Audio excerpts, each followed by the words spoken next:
So I really hope everybody had the opportunity. I know you had the opportunity, but I hope you actually read this week's parsha. It's one of my favorite parshas, and it starts in Numbers 25:10, and it goes through 31. And the name of this parsha, Pinchas, it comes from the first word of the second verse. And I'll read those first two verses right now.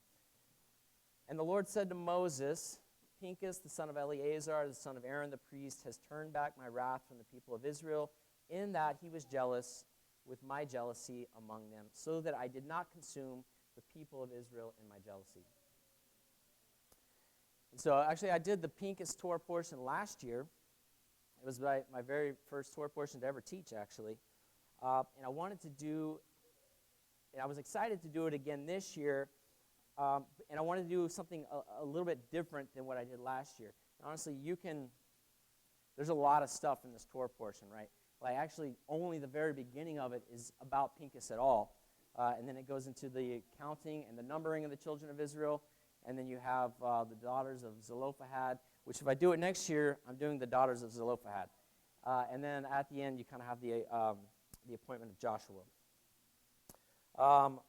But honestly, the Pinchas part of it is the part that I really connect to, and it was too good. I couldn't pass up the opportunity to talk about Pinchas again, and he's a personal hero of mine. So it's no secret, right? We're having a baby in a couple months, and I had submitted, when we were talking about names, I had told my wife, I was like, what about the name Pinchas? And you know how you can sense somebody's level of objection to something? If it's low, you can be like, all right, I can convince them if I just work at it. But I got a very high level of objection, so I just dropped it. So this parsha, it starts in a strange spot, actually, because it's right in the middle of the story of Pinchas. The first 4 verses of this parsha are about Pinchas, and the last 4 verses of Parsha Balak are also about Pinchas. But we're going to start in 25, and I want to read the story of Pinchas. So I'll start in 25:1, and we'll read this whole first section. This is 25:1. While Israel lived in Shittim, the people began to whore with the daughters of Moab. And these invited the people to sacrifice to their gods, and the people ate, and they bowed down to their gods. And so Israel yoked himself to Baal Peor, and the anger of the Lord was kindled against Israel. And the Lord said to Moses, take all the chiefs of the people and hang them in the sun before the Lord, that the fierce anger of the Lord may turn away from Israel. And Moses said to the judges of Israel, each of you kill his men who have yoked themselves to Baal Peor. And behold, one of the people in Israel came, and he brought a Midianite woman to his family in the sight of Moses and in the sight of the whole congregation of the people of Israel, while they were weeping at the entrance of the tent of meeting. And when Pinchas, the son of Eleazar, son of Aaron, the priest saw it, he rose and he left the congregation, and he took a spear in his hand. And he went after the man of Israel and into the chamber, and he pierced them both through, the man of Israel and the woman through her belly. And thus the plague of the people of Israel was stopped. Nevertheless, those who died by the plague were 24,000. This is where the Parsha Pinchas begins in verse 10. And the Lord said to Moses, Pinchas, the son of Eleazar, son of Aaron the priest, has turned back my wrath from the people of Israel, in that he was jealous with my jealousy among them, so that I did not consume the people of Israel in my jealousy. Therefore say, behold, I give him my covenant of peace, and it shall be to him and to his descendants after him a covenant of a perpetual priesthood, because he was jealous for his God, and he made atonement for the people of Israel. So there's 2 interesting words that are in this story that tie it to another passage in Exodus. And I wanted to sort of look at that because of this close connection between these 2 words. These words are not used very often, and actually these are some of the only places that they're used, and the only place that they're used together. And one word I studied this last year, and I talked about it, is the word kana, which means either zealous or jealous. And in these verses, right, kana is referring to Either God desiring what belongs to him, or somebody desiring for God, on behalf of God, the things that belong to God for God. And then the other word, zanah, go ahead and brace yourself. It means whoring or to whore. And Numbers 15:39 is another place that this word is found. It's one of the very few places when it's used in this context. And we're going to read that verse also. So in Numbers, this word is found. In Exodus 34, the passage that I mentioned that these two are linked, it's also found. And so, say for instance, you are a being like God. You have no ability to misplace things. You're all-knowing. You have possession of items. Well, there's only two ways that you can lose these possessions. Either someone tries to take the possession from God, or the possessions of God look for new ownership. And because God, in his relationship, requires exclusivity, you see that if you mess around with another God, you are trying to change ownership. So, let's look at the linked passage that I mentioned. This is Exodus 34, and I will start there in verse 12.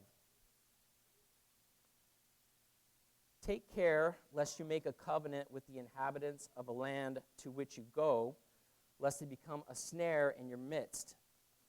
You shall tear down their altars and break their pillars and cut down their asherim. For you shall worship no other God, for the Lord, whose name is jealous, is a jealous God. Lest you make a covenant with the inhabitants of the land, when they whore after their gods and sacrifice to their gods, and you are invited, you eat of his sacrifice. And you take their daughters for your sons, and their daughters, when they whore after their gods, make your sons whore after their gods. And it's like, wow, this really describes almost to a T exactly what happened in the beginning of Exodus 25. And so they had the instruction, or like the antidote to prevent this disease that happened to them. But actually, this was a relapse because they had done this before. And actually, Exodus 34 was written right after, well, 2 chapters after Exodus 32, where we have the incredibly bad and graphic example of the golden calf incident. And these instructions were really clear, right? So you could break these instructions up into 3 parts or 4 parts. You can sort of list them out in a couple different ways, but what I see here is, number 1, tear down their altars and break the pillars, cut down the asherim. And then, lest you make a covenant with the inhabitants of the land. And then 2, don't go and eat their sacrifices and bind yourself as friends with these people. And then 3, don't let your sons take their daughters, because that will trap you into it even deeper. So, but if you look at it, these steps are a continuum. It's not like you start out by taking the daughters for your sons and then you're trapped into it. It starts out with allowing there to be these altars and stuff in your midst.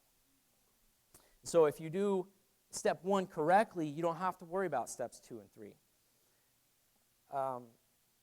Because step 1, it prevents a friendship and a covenant or combining with these people from happening in the first place.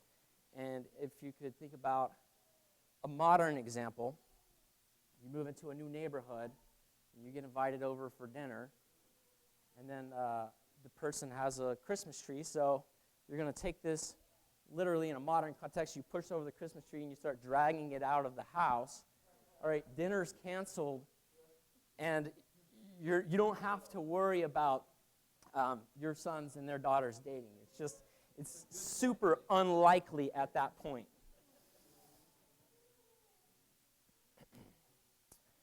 But if you look at the text, I mean, really, it kind of says exactly that.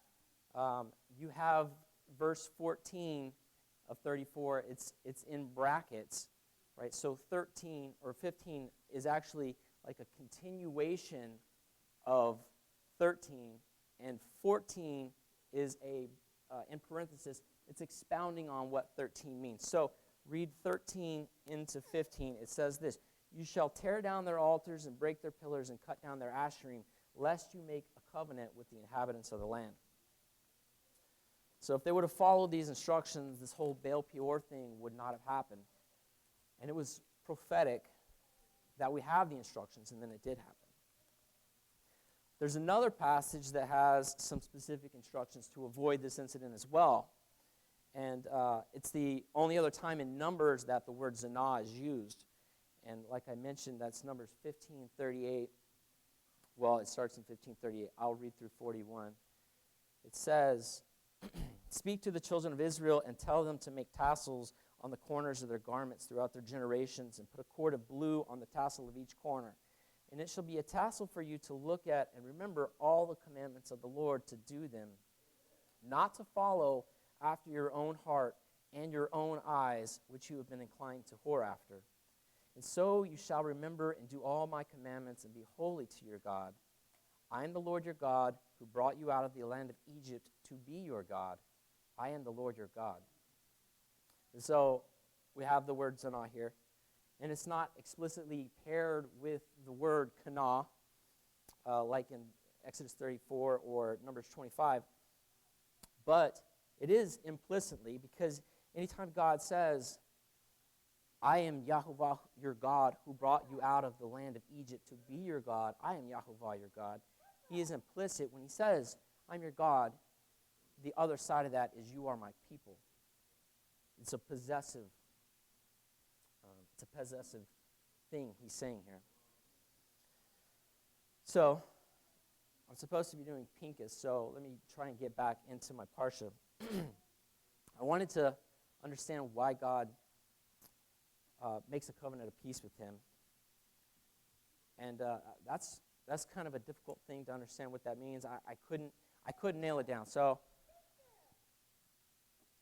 I probably should have done Daughters of Zelophehad.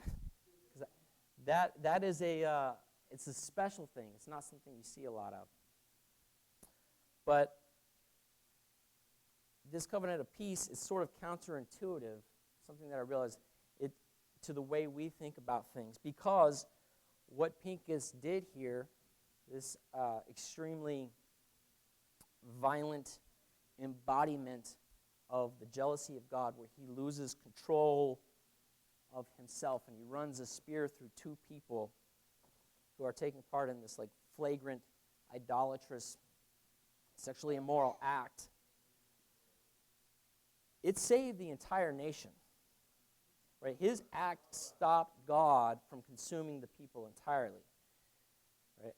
I'll read verse 11 again. "Pinchas the son of Eleazar, son of Aaron the priest, turned back my wrath from the people of Israel, and that he was jealous with my jealousy among them. So I did not consume the people of Israel in my jealousy." And I've already mentioned it, but guess you know what this kind of mirrors, or it resembles? It's the golden calf story, where Moses is receiving the Torah of God on the mountain, and God tells Moses what is going on at the bottom of the mountain. And it says this. I'll be in Exodus 32:9. "The Lord said to Moses, I have seen this people, and behold, it is a stiff-necked people. Now, therefore, let me alone, that my wrath may burn hot against them, and I may consume them, in order that I may make you a great nation." He's talking to Moses, "that I may make a great nation of you." Moses, he had the opportunity to have himself turn into a great nation. He doesn't do that. He makes a plea for the people, and he tells God he shouldn't be so angry, that he should spare the people and show them mercy for God's own namesake. And when Moses, but he's speaking all this calming language, but when he gets to the scene, he himself becomes absolutely enraged. This is 32:19.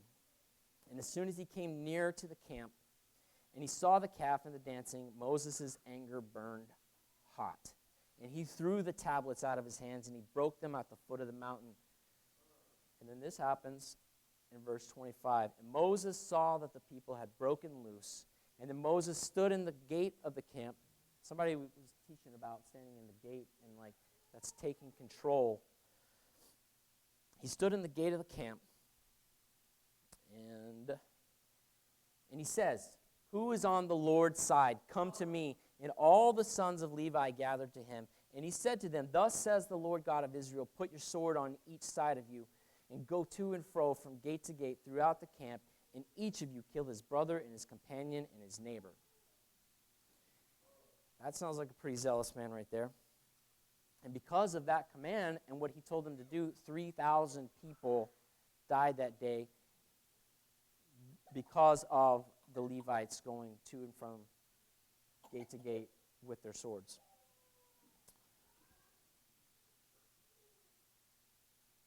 And in that day and in that bloodshed, it's a counterintuitive thing, but there was some blessing in that. If you read 2 verses down from that, it says in verse 29, "And Moses said, 'Today each of you have been ordained for the service of the Lord, each one at the cost of his son and of his brother, so that he might bestow a blessing upon you this day.'"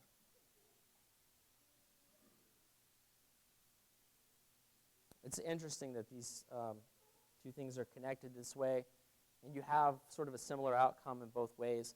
And I wanted to highlight that and talk about Pinchas again, and talk about his zealotry and what causes these things to deteriorate, to require that. And I don't think we have, or maybe it's because we don't need it, right? This modern example of zealotry, especially to the level of Pinchas, right? It's a super rare thing. This does not happen very often. You don't have many verses talking about a person with zeal like this. But I think we will. I think we will in the future. And I think there's some prophetic instances of this talked about in Revelation, the 144,000 potential zealots. And for sure, the 2 witnesses, right? Elijah is another person listed up there with having an incredible amount of zeal, and it makes sense that he would be one of the 2 witnesses with that being the case. But the closest thing that I think we can relate a zealot to is just people that stand by their convictions, right? The person that burns with God's anger and God's jealousy, like Pinchas, like Elijah, like Moses, like Matthias Maccabee, right there, this is a different level and sort of a different thing than I think we've seen in a long time. And like I said, I think it's likely we haven't met the right conditions to see this act like this in modern times. But when would you expect to see a zealous person emerge? Or for God himself to act in zealotry? And I think it has to do with a couple things. And it has to do with the things that belong to God, and specifically the things that he puts his name on. So he puts his name on Jerusalem, right? It says in the scripture, "I am zealous over Zion." And he puts his name on a people, Israel, and they are a possession to him. And so if these things, these possessions are being taken or ruined or messed with to a certain level, and someone doesn't arise to exhibit God's zeal, then God would have to do it himself. And then that's when people should really be worried.